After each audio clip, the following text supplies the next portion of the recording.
Ito pa mga bossing ko, kung kayo po ay isa sa mga napansin po ninyo na mailap ang swerte sa inyo.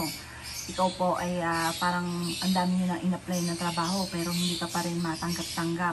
Or kaya po mga bossing ko, kayo po ay may negosyo, ang dami mo nang pinasok na negosyo. Pero imbis na ikaw po mga bossing ko ay maging matagumpay, nalubog ka pa sa pagkakautang. Yan po ba ay naranasan nyo? Nako, naranasan ko po yan. Kaya eto po ay mainam na subukan yung gawin upang sa ganon, kayo po mga bossing ko ay makalampas sa mga ganyang sitwasyon na mga panay pagsubok. Or kaya po mga bossing, lagi na lang may karamdaman ng isa sa miyembro ng inyong pamilya. Tapos mga bossing ko, ni pambili ng gamot at ni makain ay wala. Naku, napakahirap ng ganyang sitwasyon.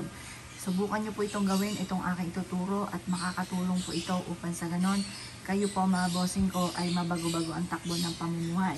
Bukod sa pagiging masipag, matyaga, at huwag kang makakalimot magdasal sa bayan ng mga pampaswerte para tuloy-tuloy ang pasok ng swerte. Ngayon pa mga bossing, ang pinaka-the best sa paggawa ng mga pampaswerte ay tuwing Tuesday or Friday. Pero kung ikaw ay abala sa mga ganyang araw, kahit anong araw, basta umaga mo siya gagawin ng mga bandang alas 7 na nakaharap ka sa gawing silangan. Or kaya mga bossing ko, gawin nyo ito kada full moon. Kasi sa loob ng isang buwan, may isang full moon. Ang full moon, sa full po yan, hindi nagamit yan sa mga pampaswerte. Lalo na sa mga ikakasal, mga mamanikan, magpaglilipat ng bahay, ganoon din po sa pagpapatayo ng negosyo. Pagdating sa usapin ng full moon, inaantabayanan po yan kasi maswerte po yan. Kasi may isang maliwanag na buwan na nagliliwanag sa buong kalawakan na madilim. Kasi di ba sa gabi po yun. Kaya isa po yun sa tinuturing na maswerte. Kada magbubukas ng negosyo, tinitignan kung full moon, ikakasal o mamamanhikan, kailangan full moon. Yung mga ganun mga bossing.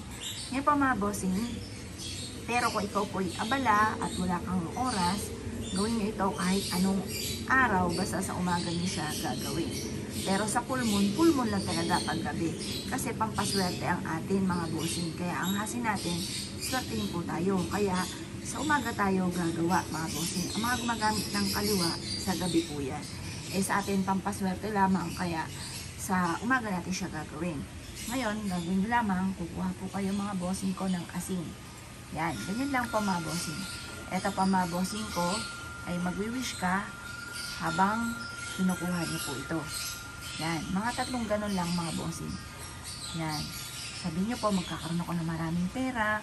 Sa aking negosyo, magkakaroon ako araw-araw na malaking benta. Makakamit ko na lahat ang aking mga pinapangarap. Yung mga away-away sa loob ng aming tahanan, matitigil na ito. At imbis na pag-aaway, pagmamahalan ang mamutawi sa aming buong pamilya.